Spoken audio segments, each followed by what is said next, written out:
here's my sunshine. We don't have a little sunshine. I don't have sunshine tonight, so I brought some with me. What this is just a bright light. When you see the sunshine through the window, what do you see floating around in the air? Dust. You can see it, right? Okay. And when you walk across the floor to go get something to drink or to go turn the light switch or something on, what do you see? Dust. Even more, right? Okay. Any movement you make inside the home, you're constantly stirring it up. You sit down on a couch or a chair, you stir it up. You're constantly doing this inside your home. Now, if you're stirring this stuff up and we're in here breathing, what are we doing with it? Breathing. Right.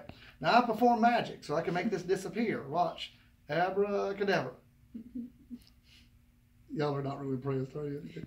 Not a very good magician, right? Okay. Now, here's the better part of the trick. Abracadabra. Still not impressed, actually. But the reason is when I turned the light off, it didn't go away, right? Right. In other words, just because I walk across the floor, is it there or is it not there? It's there. We just can't see it. Exactly. Okay. So again, when this stuff floats around in the air and we breathe, it causes all kinds of allergies, breathing problems, things like that. Do y'all have any kind of allergies, breathing problems, or anything like that? Okay. Right here, though, guys, I want you to say this, just kind of time out, and that is you could have found that out in your roommate. Right. You could ask them there, and if you did, you could just refer back to say, y'all told me you had some allergies. Okay. Right. So you get the idea. But if you forgot to do it there, you can do it here. Okay. All right. So again, with this stuff floating around in the air, okay, not only do we breathe it, but it lands all over the home, and it's a nuisance. You see, what they have found is that the human body has to have three things to live. We have to have food, water, and air. Okay. Now, we could go a few days or maybe even a week without food and water, right? How long can we go without air? Not long. Literally minutes, right? 5. Okay. Yeah. Okay. Found that out a minute ago, right? Okay. All right, but anyway, so if we can go a few days without food and water, but we can only go a few minutes without air, what would you say would be the most important thing we have to have? Air. But yet we put more importance on the food and water we eat and drink than the actual air we breathe. We kind of take it for granted, don't we? Okay. You wouldn't lick the bottom of your shoe, right? But we breathe what's on the bottom of our shoe. Don't even like to think about that, okay?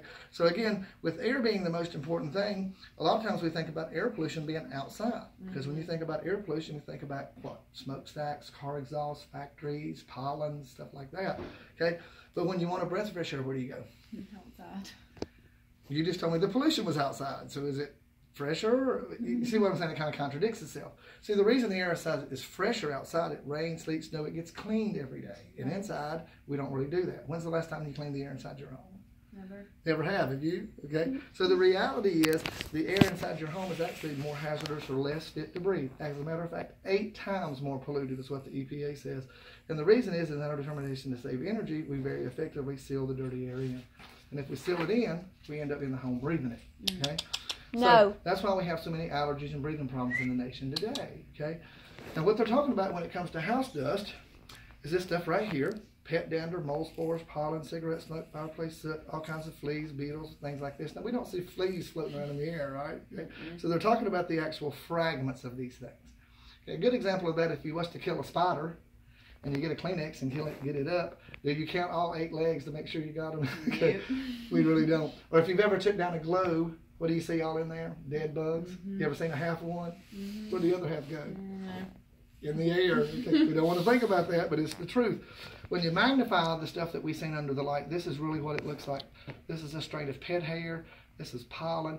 Now, if you had a bunch of this in your nose, think you'd be sneezing? Okay. You wouldn't use that as a toothpick to pick your teeth, would you?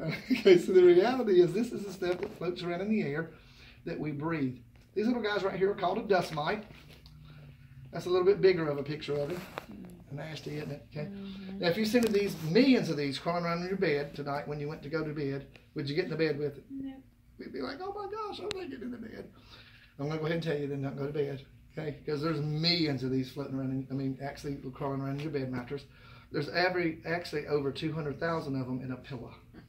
That's why sometimes we lay down and we're breathing fine and we wake up in the morning and we're kind of a little stuffy because we're laying right there breathing this. Now, it's not so much the mite that causes the problem, it's the waste of the mite. That sounds scrumptious, doesn't it? Okay. Okay. Think about this.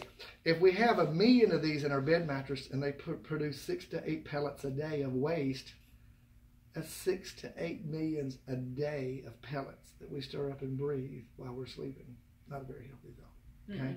So again, this is the things that our product was actually invented to do.